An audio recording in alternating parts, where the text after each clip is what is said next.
টাকা পান না? তার জ্যৈষ্ঠী মাসের 11 তারিখ টাকা তুলেছে। দিয়ে 2 মাস থেকে আপনি টাকা পাননি? না। পরিবারে কি আছে?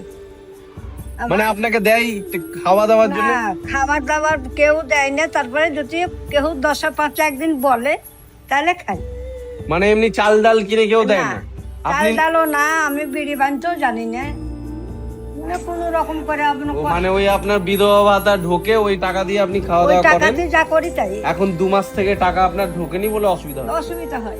স্বাধীনতা দিবসে আমরা চাল ডাল যেহেতু গ্রামের প্রত্যেকটা বিধবা মায়েদের দিয়েছি, মা পরে শুনতে পেয়েছে যে দিয়েছে, ওই জন্য মা আজকে এসেছে। তা আমি বলছিলাম না একটা কথা, যে যারা কালকে কি খাবে এটা ভাবতে হয়।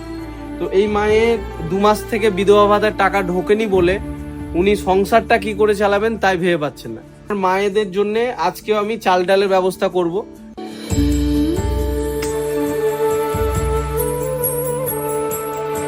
যেন উনি 1 মাস ঠিকঠাক খেতে পারেন। আশা করছি পরের মাসে আপনার বিধবা ভাতা ঢুকে যাবে।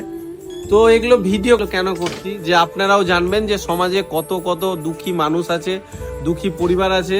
যদি কেউ একটুও সাহায্য আপনারা করেন তাহলে তাদের হয়তো মুখে হাসি ফুটবে। আর আপনাদের এটা বলবো, অনেকে বলেন দাদা ভিডিও করে কেন ছাড়েন, বাট এটাই হচ্ছে সমাজে বার্তা দেওয়া। আমি ওনাকে যদি দিয়ে দিই, ওনার কষ্টটা আপনার সাথে শেয়ার না করি, আপনি জানতেও পারবেন না।